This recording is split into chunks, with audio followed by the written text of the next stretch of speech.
Good afternoon, everyone. Welcome to your Q&A ahead of Gameweek 27. My name is Az, and I am joined by a blast from the past. Me and Joe Lepper on a stream together. It's been ages. I know. How are you? I know. I'm very good. Yeah, it's reliving the old Scoutcast days. It is. Those who've been following the Fantasy Football Scout YouTube channel today will be sick of the sight of me. This is now my third video today. Oh my God, you are really...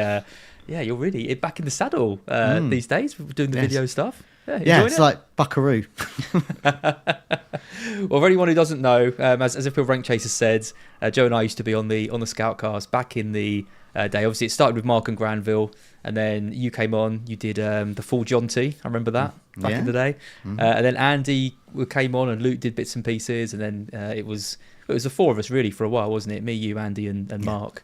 And yeah, that's where I kind of how it all started for me and things. So yeah, it's good to be back with you. Sam's still sunning up in Orlando, isn't she? Yeah, she's been away for a while.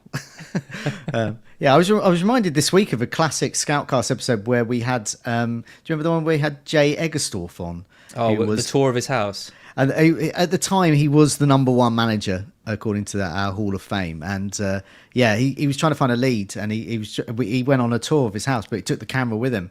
So we were just on this journey throughout his house, and then it ended up in his kitchen. Then he decided to make some food while he was trying to find a lead. I remember that like it was yesterday, and that was one of the funniest things I've ever watched. Was that the same episode when he went on and on about the Kane exit strategy? Yeah. And then sold him, and his rank just went absolutely plummeted. He sold Harry Kane before back-to-back hat-tricks. I know. If there's people out there who have sold Bowen or have done anything like that, selling Harry Kane ahead of back-to-back hat-tricks was a good one. Monkey Man says they're getting the money's worth out of you, Joe, this week. Yeah, I know. Well, yeah. Just to say, I didn't do anything yesterday, I don't think. Yeah, okay. Well, still 3 in a day is pretty good. We've got FPL Boo Boo in the chat who says hi. We've got Jason Starling who says Terence Trent Derby days. He ended up being quite good as well. Michael Fish says Storm De Bruyne hitting Manchester on Sunday. What do you make of De Bruyne's chances this week? Have you got him? Well, yeah, I'm actually relying on him. I did one of the 1,000 videos I did today was look at all the different pundits' picks, like yourself in the Great and the Good League. And there's so many players that pretty much 70, 80%, 100% owned. Haaland, Saka, Watkins, and so on. And basically, there's a lot of managers who've got Hwang in, not myself included. A lot will want to move him out. And a lot somehow have got about 4 or 5 million in the bank and are probably going to get Son in. And they probably don't own De Bruyne. So essentially, the game week is going to come down to a lot of engaged managers between Son v De Bruyne. So, am I optimistic about De Bruyne? I've got to be. I was talking to Neil on Team News today. He's pretty optimistic he's going to start. And I don't mean to worry non-owners, but he's playing with Manchester United's back line. And he's just assisted thousands goals by Haaland midweek. So, Son v KDB. That's going to be the week. My week depends on KDB doing well. I'm exactly that person that you just described. I bought in Hwang, and I've got 4 million in the bank, and I'm going to move him straight to Son this week. So it's literally a case of the two sides on here. I mean, it was a ridiculous result, wasn't it? I mean, Haaland 5 goals, 3 assisted by De Bruyne in the 2 weeks when he hasn't even played. I've owned him for those weeks as well. And then Haaland obviously been disappointing with the triple captain chip and everything around it. I mean, have you still been captaining Haaland every week? Yeah. I mean, I've still been going for Haaland, and to be honest, it hasn't really harmed my rank. So I've had Haaland, I've got Foden, I've got De Bruyne. So Foden's been coming up with the goods. And I'm what's it say down there? 57k. Small red this week. So I was 55k, so very small red. But I've been hovering between about, I think my lowest recent weeks is about 90.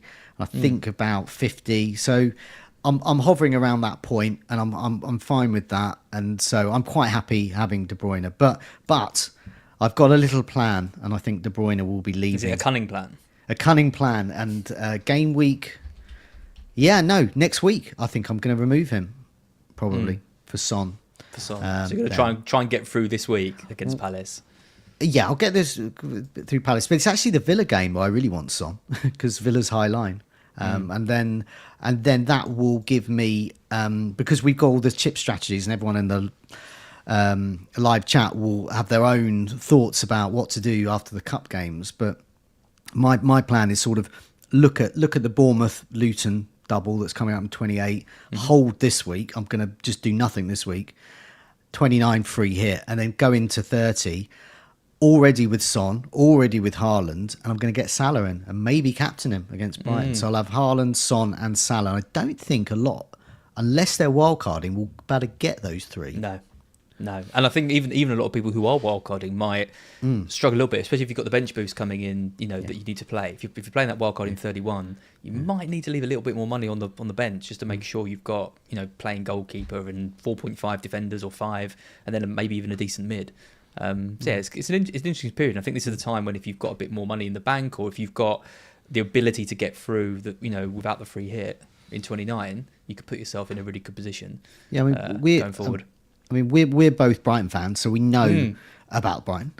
And also we know when Liverpool played Brighton this season, I captained Salah against Brighton when Son, I think, against Luton even, was the popular captain choice. Again, I went Son that week, captain. And that's the one that propelled me up the rankings. Because captaining Salah was bizarrely not captained by many, so I'm thinking of replicating that game because I think Son's going to be really popular as a captain in 30 because he's once again facing Luton.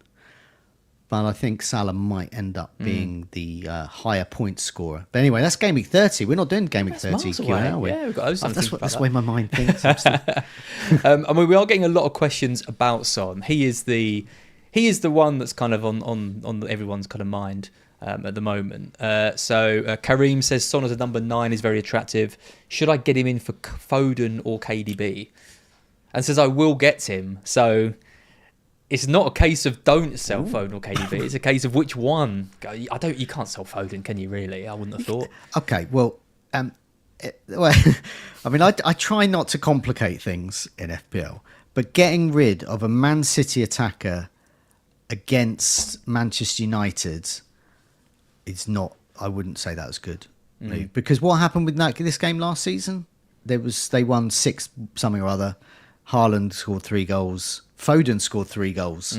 So Foden and KDB, Haaland, they're going nowhere. It's next week, I think, when Man City play Liverpool, Gameweek 28. That's going to be a trickier clash.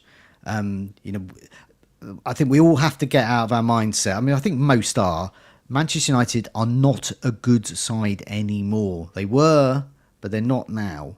Liverpool are, Man City are, Arsenal are. But yeah, Manchester United will be beaten by Man City.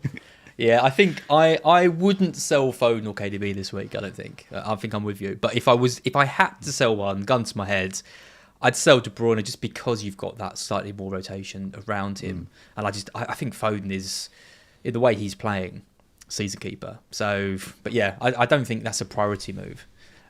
Mickey Mouse says another Korean trap from FPL experts this week. Surely Son's not going to go the same way that Hwang did, right?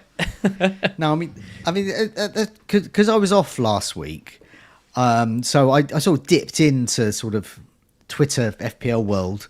But I wasn't part of it. And, you get these bandwagons, and I was quite surprised gradually as the week was going on.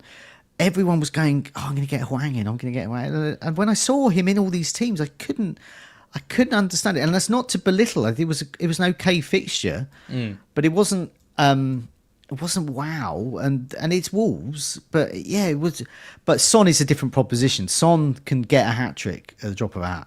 He's really good, and it's understatement. But he's captain material a lot of weeks, and he's going to be playing number 9 because Richarlison's out. So it's not a trap at all. And no offence to this poster, but just because he's the same nationality doesn't mean he's going to be the same trap. That's really odd. I don't see how an out of position midfielder playing up front for arguably the most attacking team in the league with Palace, Villa, and then a game in 29. I don't really see how that can be a trap. But I mean, you never know. I mean, he hasn't been sort of plundering huge returns over the last few weeks, but you can only really play what's in front of you. And surely Son has to be the best. And he's option. Really good for whatever you're going to do. So I'm going to free hit in 29 because I've only got like Alfie Doughty, Watkins, and Areola. So that's it. So I'm definitely free hitting then, and other people will be in that position. But Son's a good player to get in around that. Even you get him in at 28 as well, way at a high line of Aston Villa, and then you go back out of the free hit chip, and you've got Luton at home, and then West Ham, and then Nottingham Forest at home. Whereas if you aren't free hitting and you're just going to have it through, it's even better because he plays in 29. Yeah.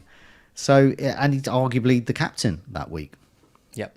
No, I completely agree. A couple of super chats. Thank you very much. Do get yours in if you want to guarantee that Joe and I get round to you. Jason says, is Morris a decent shout instead of Solanke? Sounds like a potential long-term issue and could reoccur. Thinking the next 3 game weeks for Adebayo. Well, I think... I was talking to Neil about Solanke's chances. Apparently he's been nursing this injury since Gameweek 20, and he's been okay since then. But it might be sort of catching up with him. I think if you don't own Solanke, I would hold fire.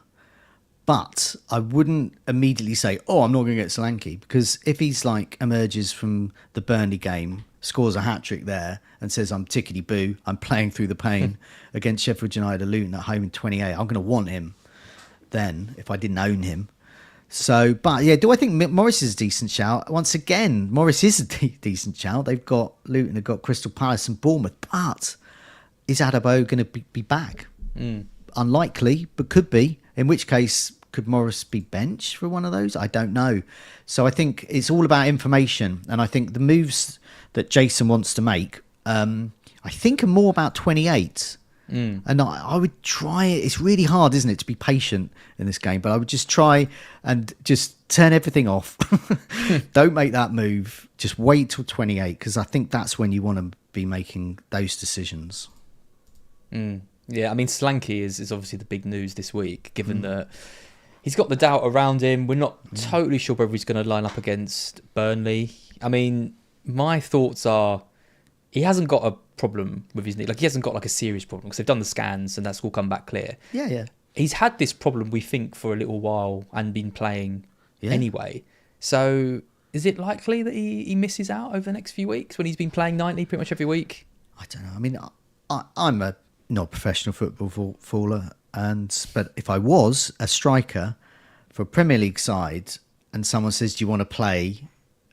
Then I would. Especially if it's Burnley, Sheffield United and Luton.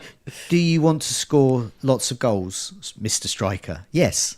So, yeah, he's going to have his legs going to have to be dripping off for him to not play. But is it you got Solanke in your team? Yeah, I bought him in last week. Classic, I wasn't expecting huge returns from him against Man City and bought him in ahead of this run. And, of course, now there's doubts around him. So my moves last week were Hwang and Solanke in.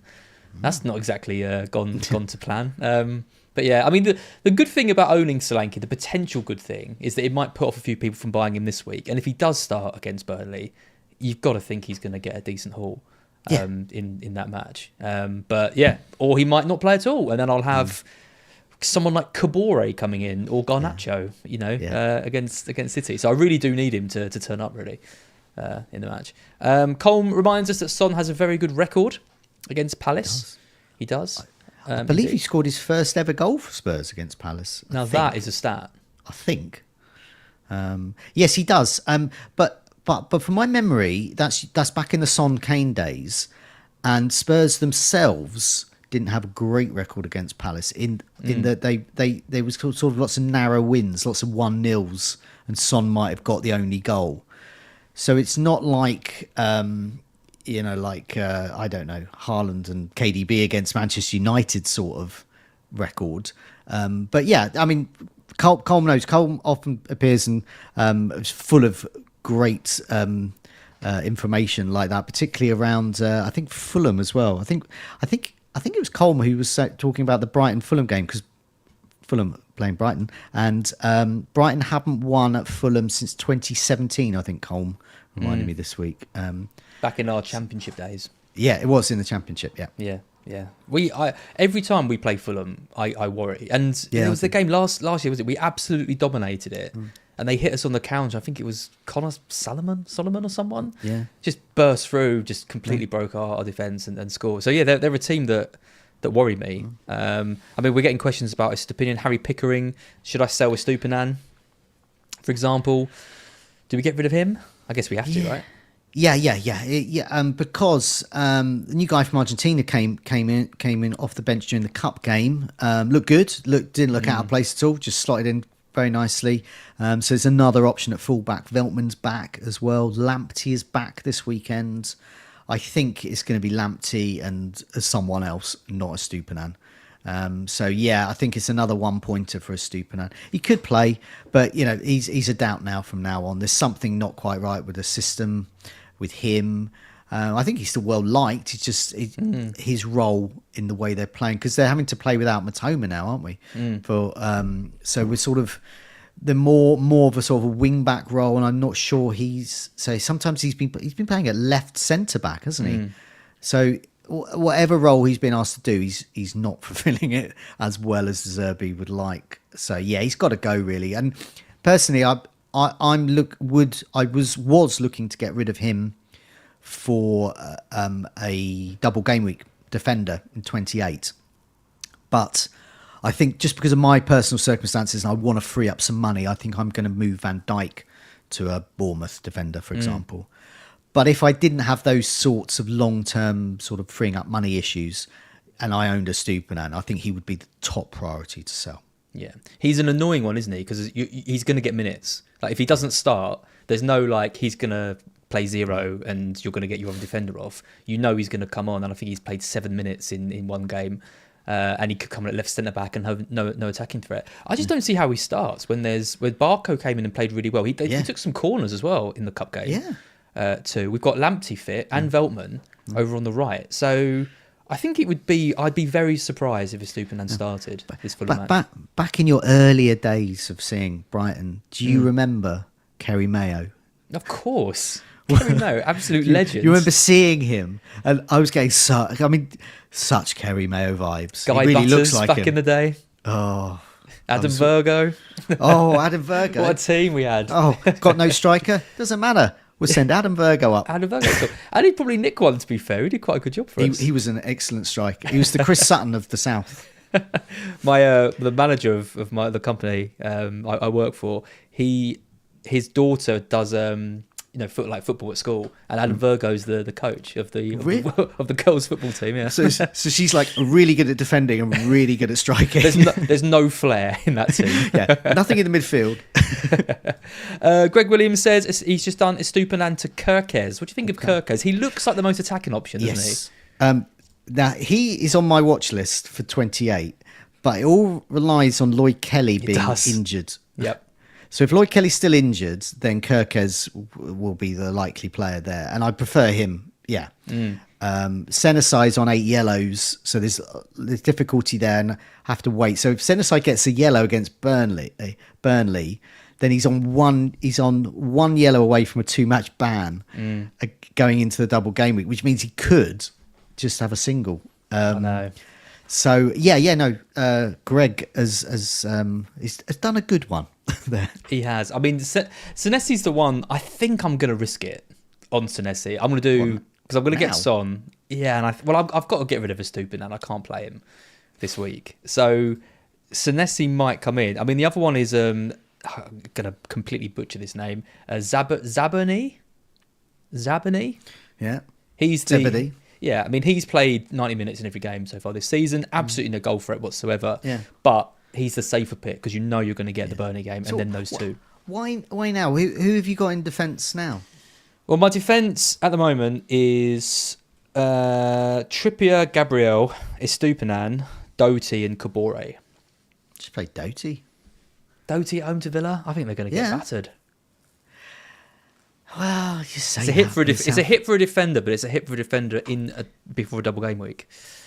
Yeah, I would wait because say if Lloyd Kelly comes back, for example, then that counts that counts Kirkes out. And if Senesai gets booked, then that sort of counts him out as well. Then you got to go for the Zebedee guy, who, as you said, is like just nothing. Dull, very dull. So yeah, I'm in a similar situation. I'm playing Gabriel, Van Dijk, and Doty. Oh, you're playing Doty this week? Yeah, because I could play. I've got Stupinan as well. And I've also got Anderson at Crystal Palace, and I don't fancy playing him. So yeah. FPL Spartan says there's no time scale on Lloyd Kelly returning other than he misses this game week. Yeah, nice and vague. Thanks for that. Yeah. Senesi is a yellow card waiting to happen if you watch Bournemouth play. Just get Zebedee in at 4.4 million. And Jason says Senesi got booked midweek as well. He loves a booking. He does love a booking, doesn't he?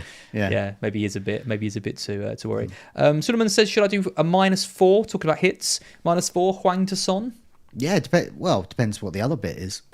The other bit of that hits on its own. Hwang to I think that's worth the -4. Whatever strategy you got, we spoke about it earlier. You're going to want Son. And Son is captain material in Gameweek 30. You can play. You can save yourself a free hit if you've got enough bodies in 29 by getting him in. I think that's well worth the -4 because Hwang's not playing. So I kind of like those moves because it's not like when you do that -4. What was that black box episode when Mark did something mental? When he took a -8 to take out Ferran Torres. That's the one. And Ferran Torres scored his most amazing brace and an assist, I think. Yeah, and you were watching it live as it was unfolding, and because he took it. So that's the fear, basically, of every FPL manager. But you don't get that with a -4 with Hwang Song. It's a nice stress-free -4. I mean, obviously, it depends who the bench option is. If you're benching like a Douglas Luiz or a Bailey or someone, then you just bring them in, and maybe you don't take the hit, but. If you're going to be bringing on probably a Doherty or a Garnacho or a cheaper one, then I think I'd take the hit just to get that with Son, because we both said he's one of the best picks we think going forward. If we're rank chaser, best Hwang replacement: Bowen, Bailey, or Louise? Bowen. I think Bowen. Now that Paqueta's back, I think it's definitely Bowen. It's just a sliding scale of what returns to get. Louise is a home lad. So his returns are going to come at home. So he's got Luton away next, but then Tottenham at home, and then West Ham away, and then Wolves at home. So it's a real mixture there. So Louise might get you some returns, might not. Obviously can nick a penalty any time. Bailey's good. Bailey is good, but if it's a choice out of those three, I would definitely go for Bowen. How would you rank him? I'd probably go Bowen, Louise, Bailey. I think. I think because of the amount of away games, I would actually put Bailey a bit higher.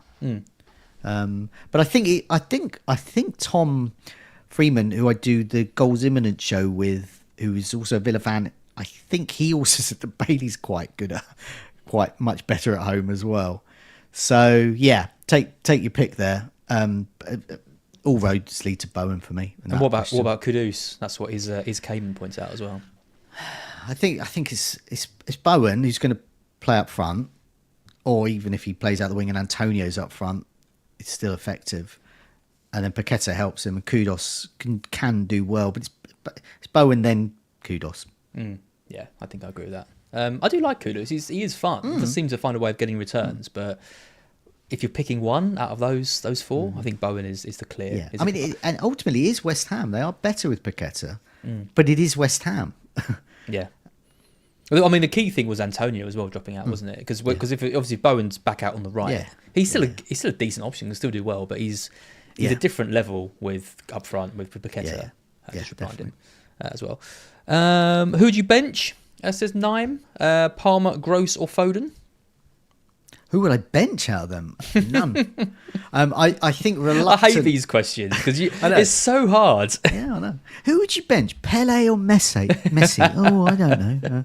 I mean, that's basically Gross, to be fair. Yeah, it would have to be Gross, very reluctantly, mainly because we're Brighton fans and we're both saying we don't fancy our chances against Fulham. Yeah. Palmer's on penalties against Brentford, as we've learnt today, without Ben Mee. and Foden just scored a hat-trick against Manchester United, and it's just amazing at the moment. Reluctantly, I would bench Gross, but I personally wouldn't like to live in a world where I had to do that. Yeah. I wouldn't like that. That team's too good. It's too good for me. It's tough when you've got like Solanke up top and there's a doubt around him, and then you've got players like Gross or Palmer who you're thinking about benching, because you play Solanke and he's on the bench, plays 20 minutes at the end, or his minutes are managed and then he comes off. You're going to be kicking yourself. So it's a tricky one. I think there's going to be a lot of dilemmas for people this week. There's going to be people with patched up squads, benches that are tough to know who to go for. I think with Solanke, I think he's either going to start or he's not at all. He's just not going to be ready. Because if he's fit enough to be a sub, he's fit enough to start, because he's that important to him. And he is Bournemouth. And he is the main man at Bournemouth there up front. So yeah, I think as long as you've got so Neem here is going to have a great squad, because if presumably they got Solanke, they play Solanke, and then he's just not playing at all. Hey presto, you got Gross as first sub, brilliant. But yeah, I can't see him coming on. But what you alluded to there, the possible scenario is he starts and then he comes off after 20 minutes. Yeah, that's always the worry. Not that it'll happen. Daniel Valentine says, as pronounced Kudus weird. Kudus? Okay. Is that not right? Kudus?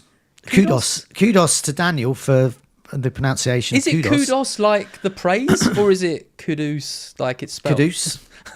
I think it's. I tell you what, on the we're useless at this show. I remember us back in the Milivojevic took us about 7 months to be able to say. I did one of my worst ever ones on Team News just now.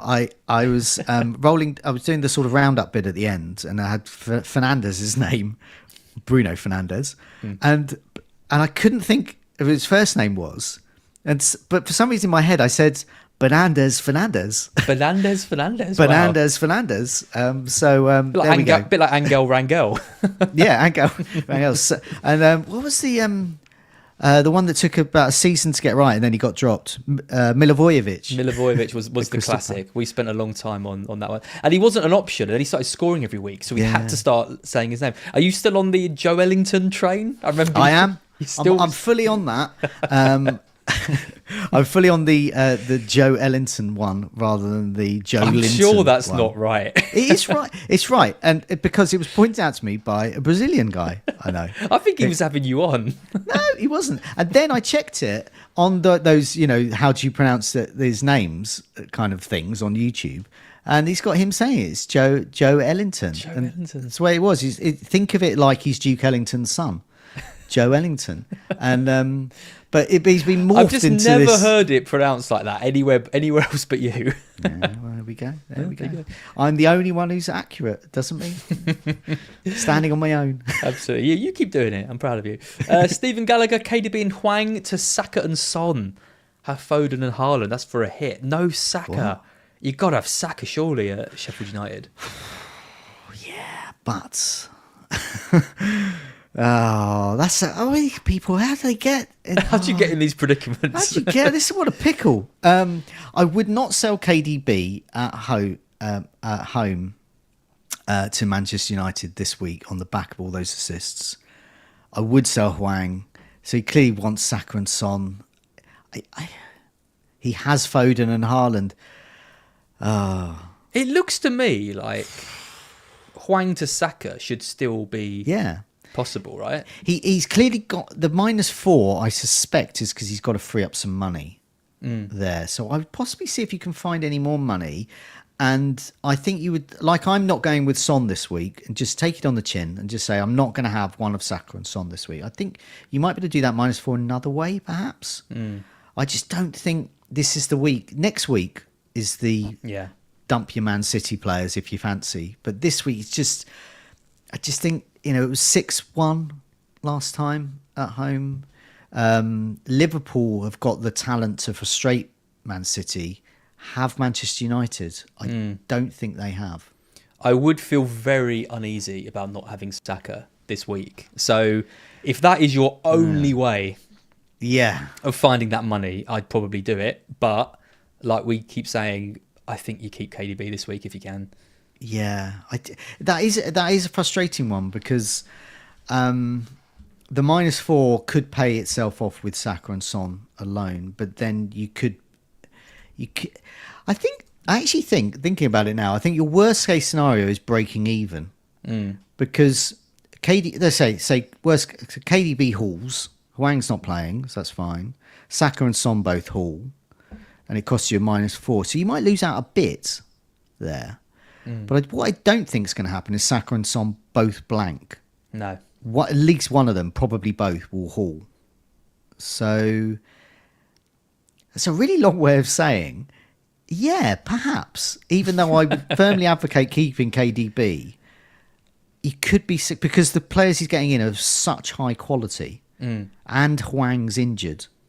I think if you've got a player like Trippier, for example, or yeah. you know, a player who's quite pricey and maybe isn't doing very well, then I think you target those to free up the money. But it might be that KDB is the only one that you're happy to lose. Yeah.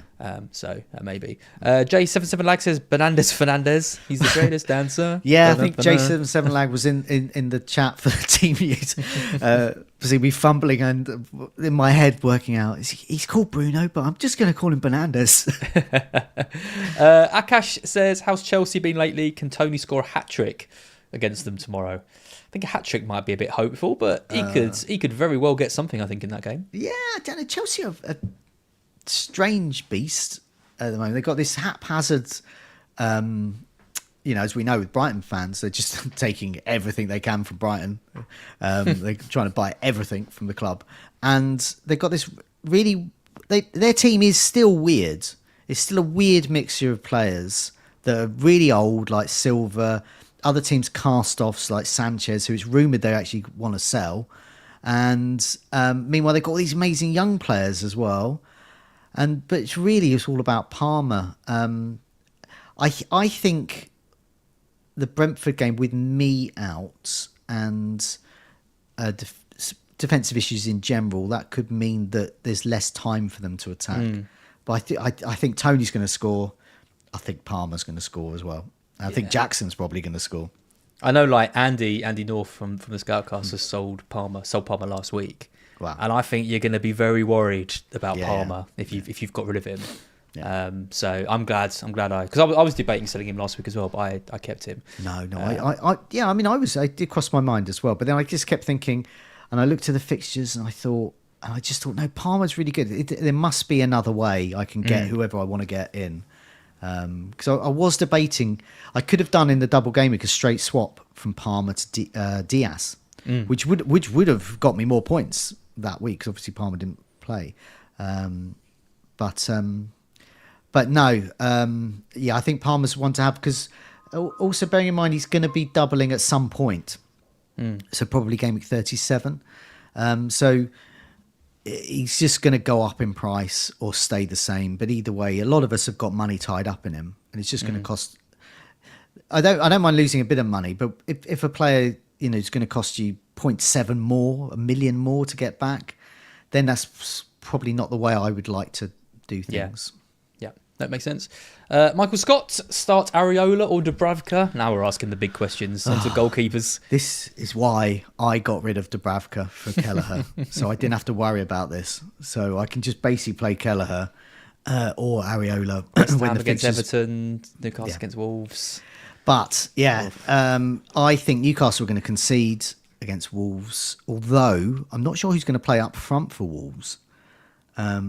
And at the meantime, to be honest, they're both going to succeed. They're both going to concede. West Ham. That's very different. I would go do it on save points. Who do you think is going to make the most saves? And I would possibly say Areola. I don't know. They're both playing teams. It's tricky, isn't it? It's a really tricky one there. I think they're both rubbish this week. But I think Areola's great in game week 28 when West Ham at Bournemouth at Burnley at home. Does Dubravka definitely play? Because he missed out in the last game. Yeah. He was just ill, and he played midweek. Okay. So he comes straight back in. Yeah. He's playing. I mean, this is not the sort of answer that anyone wants, but they're both rubbish. Flip a coin. I would play Areola because I think the way Wolves play on the counter is going to really suit them in that Newcastle game. And you look at their defence; they've got no pace at all in that back line. Neto and Sarabia are going to feast on that, I think. So it's just because Chan's out, I don't know who's going to play up front for Wolves. But at the same time, Newcastle. I think because I think Tom or someone in one of the videos I was on said that Newcastle were like the worst defence at the moment, and someone was questioning it, and so I looked into it a bit more, and I think over the last 6 weeks they are the worst defence, and over the season only 2 of the promoted sides have got a worse expected goals conceded than them over the season. So Areola. It's not ideal, but Areola is better to Bradford. Probably just go for that. Yeah, absolutely. Yeah. Tristan Cox says Watkins captain versus Luton. Look what he did against Sheffield United. What do you think about the Watkins captaincy? There's a lot of good options this week, but I think Haaland just has the edge. I think Saka is a good option. I think Watkins is a good option, alluding, but I just can't see past Haaland against Manchester United. He feels like he's been in the Premier League for ages, but I think this is only his second season. But I capped him in this fixture last season, and I got rewarded with a hat trick. So I'm reminded of that, and that's it's interesting. It's interesting. It's interesting with Haaland because the last 2 games I've been really not even disappointed. Just like I just don't think he looks on it at all. He looks. Well, the trouble with Haaland is when he looks like not in the game, he looks completely ridiculous. Like he's this huge guy just kind of lumbering around the pitch. He was taking pot shots from stupid angles. He's trying like half volleys that are just going into like rosettes, and he looks like ridiculous. And then he gets the goal like he did against Brentford, where the player falls over and he's just through, and he's going to finish. But against Bournemouth, I thought he looked really frustrated, really poor. And I was thinking, I'm definitely not going to be captaining him next week. I'm going to go for like a Watkins or a Saka or someone. And then you watch the Luton game, and Luton played kamikaze football in that match, and the goalkeeper gifted him a goal and all of that. But it's very hard not to back a player who's just scored 5 goals in a match and is playing Manchester United, like you mentioned, who have real problems at the back, and they have a history of just thrashing them, don't they, at the Etihad? So I think it's probably going to be Haaland, but Saka and Watkins are good picks. If you're or Son, I mean, I think all 4 of those are decent options, and I wouldn't be too surprised if one of them outscored Haaland, but I think you probably just back Haaland as well. Yeah, it's Gameweek 28. So a lot of these questions, they're sort of geared up for 28. It's sort of the wrong game week to make these decisions and moves. Gameweek 28, away to Liverpool, that's when you think, I'm not going to captain Haaland for this one. I'm going to look elsewhere.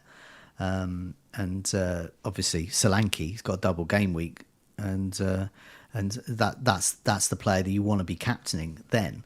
But this week, just betting against Man City. Haaland's got a thing about Manchester United as well, being Leeds in the family.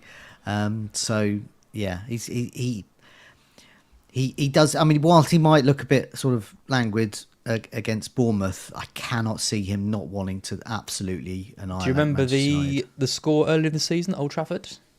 No. Earlier this season, no. Earlier this season, yeah. No.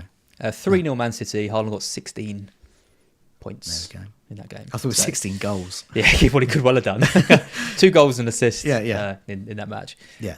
And you'd expect something similar, I think, especially if De Bruyne is back in the team as well. What else we got? Let's take a couple more questions before we finish. Luke says, who gets the most points this week? Douglas Luiz, Bowen or Maddison? So looking purely at this week rather than over the next few. Who would you pick if you could pick one of those 3? Aston Villa are away. So Luton. Yep. That was with your metric, yeah. Home and away. Maddison is at home. He's better away, or has been this season. Bowen has been better away, and he is away against Everton. I would say marginally, it's between Bowen and Maddison. I think I took a deep breath then because I don't know what's been happening with Spurs. They've been off for a little while because they had a blank game week. And when teams like that with good managers and good players are off a while, sometimes you see what happened when Arsenal were off. Suddenly they came back and they were like the set piece threat of the century. But I don't know whether, say, if Spurs have done something whereby Maddison is doing something within the team that is going to make him like get loads of assists and score, then he could be. So potentially it's Maddison, but I think realistically it's Bowen. I think it's really tough between those two. I mean, I always look at Bowen and I think, okay, West Ham again, a counter-attacking team. That suits the more open games. So they've got Burnley like next week. I think that's a great game for Bowen. Like I'm very jealous of him in that.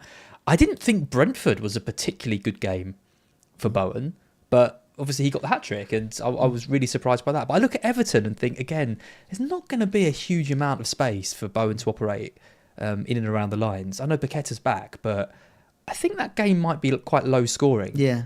Whereas I can see Spurs scoring a couple against Palace. Yeah. So I think I'd lean towards Maddison, just. Yeah, I think it's the upside. And I think we don't know what's been going on in training with Spurs, but Maddison has the potential to really go off. Yeah. No, I completely agree. Colm says, apologies, only just realised I've forgotten to hit the like. Yeah, if you enjoyed the Q&A, do give us a like. Make sure you subscribe to the channel. Drop us a comment as well after we're finished too. We all appreciate it. FPL Roadrunner says all 4 of Luton's centre halves are injured. Yes. On Team News today, that's what Neil was telling me. Yeah, they're all injured. So that should bode well, you would imagine, for Villa. But you never know. That is unlucky, isn't it? you never know. I don't know what the backup centre halves are like at Luton. No, I imagine not the best. No. I think, I mean, that does go back to the earlier question about the captain Watkins. Ordinarily, if Haaland had a whole bunch of other teams that wasn't Manchester United, I might say but home against Manchester United, yeah, it looks good. And the final question we take, it's another hit question. It's from Greg Williams. Would you do a -4 for Richarlison to Maddison? Yes. Yeah. I would, because it's just going to pay off over time. I can't remember. I've taken about 2 or 3 hits this season, maybe a couple of hits, but I think both of them have been sort of long term. I think one of them was for Stupinan actually, but thinking it was long term. But he did actually repay that hit within a week, so that was fine, and he did actually play for the couple of weeks after that. And that's okay. So that's a player that's like getting dropped now. But Maddison's not going to be dropped. So, both you, did you start with Maddison this season?